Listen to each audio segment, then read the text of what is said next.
Yo, what's up guys? I'm Raga. I'm Ryder. And we're here at Hatteras Surf and Sail, and we're gonna do a quick review, kind of Q&A on the session, which is your kite of choice, right? Yeah, it's a pretty epic kite from Airush this year. Did a little bit of R&D with working on it. Super stoked on how it came out. So yeah, let's dive into this one.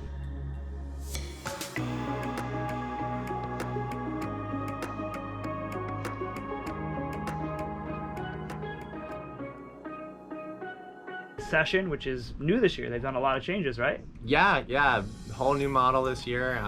Pretty epic. Kind of took the wave kite and put it a little bit more of a all-around riding, and yeah, really stoked how it came out. Yeah, I think this is gonna be a fun one. This is actually the kite that I'm using this year myself, believe it or not, in my quiver. So I've had a few sessions on it now, mostly free ride, one time in the surf. You're obviously the expert, but I'm just gonna ping you some questions on it. I guess first and foremost, what are like the biggest changes? Like, we've got some new bridles and all that. What's your experience been with that? So yeah, basically the session coming after the wave kite is what it was before. They wanted to make the kite a little bit more all around, a little bit better for like boosting, a little bit more kind of like for everyday rider going out in flat water or in waves.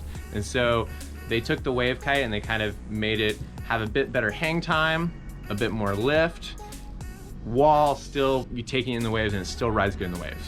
So that's like the key thing, was to have like a little bit all around. It still has that super direct, like really fast turny feel that makes the kite feel really good.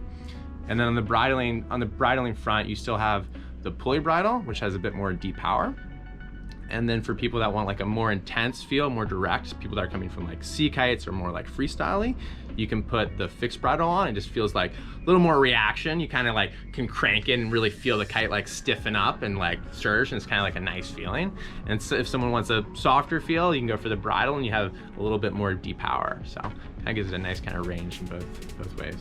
Yeah, that's rad. And I guess something I've been preaching for a while on the channel now is like, I always thought that wave kites actually made really good like free ride kites as well, even though they weren't like the most boosty or like lofty kind of kites. They're still really fun, really good for loops, and I've been doing that as well, like getting out there and like looping the 7 and 9, having a lot of fun with it. I haven't actually tried it with the new bridle setting, the fixed one. I've only been doing the pulleys, and I've been meaning to swap them. I think that's cool that you guys have that option to do that though. What do you run when you're like out in the waves? Do you change your bridles depending on anything? To be honest, I typically keep my bridle, if I switch to the fixed, I switch it to it on the smaller models, because when you switch to the fixed, you don't have quite as much deep power. So if I'm like running like a 12-meter session in the waves, for instance, I want those pulleys because I want the kite to have a little more deep power, because the 12-meter has kind of more natural grunt, right? I don't want to get pulled off the wave as much, so I keep the pulleys on.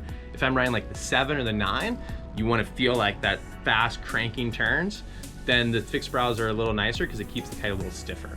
So I've kind of like played around. To be honest, I end up keeping a lot of mine on the pulleys just because I wave ride a bit more. But I just know for some friends that have been doing like freestyle and like a little bit more like kite loops and stuff, which the kite also loops really well because it sits a little further forward in the wind window, so it kind of comes around through the loop a bit better too. And the fixed bridle kind of helps lock the canopy in a little more and just kind of helps hold it a bit more solid through the loop. Sick. And are you doing like any foiling at all with this kite? I haven't done much foiling because I actually do a lot with the ultras, but yeah, makes sense. Yeah, because the ultras is just like so fun to fly, but it would work really good for foiling actually as well. It's still like a 3-strut light canopy, you know, like it's still, and it drifts good, and it also goes a little bit better upwind, so it's nice, and it's still like a really fun, like aggressive kite to like play with, in the sense that you can drift it, crank it, hold the bar on one side and just wash it like pinwheel, right? Like just turns so fast. So like it does. Anytime you have a kite like that, it's super fun to foil on still. Like it's epic. When you have the super light days, you're still gonna want like the ultra or something super light to kind of stay in the air a bit easier. But for like just like a 9-meter session to go out foiling when it's still like 12 or 13, that totally would still be fun too. Yeah, it gets the job done. I've tried both myself as well, the ultra and the session. I'm trying to get to know the ultra more, because it's like the kite. It's like the one that everybody like froths on constantly. Yeah, it's a whole different beast though. Like when you start turning the ultras, it's like the thing that's addictive with the session is like it's really fun to fly.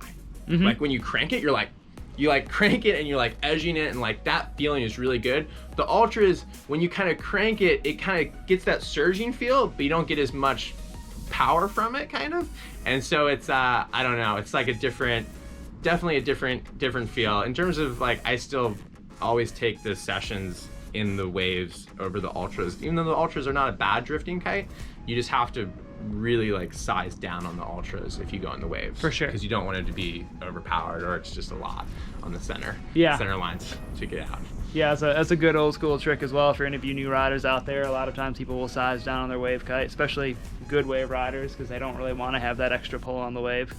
We're hitting the 5-minute mark though, so I think that's probably good enough for this quick kind of like first look. I'll probably do a second follow-up video on this kite as I get to know it better, but I'm super stoked on it. I think it's a really good kite. It's a fun all-around kite. I like to have slightly specialized gear, so if I'm going to have something for the waves, I want the right tools.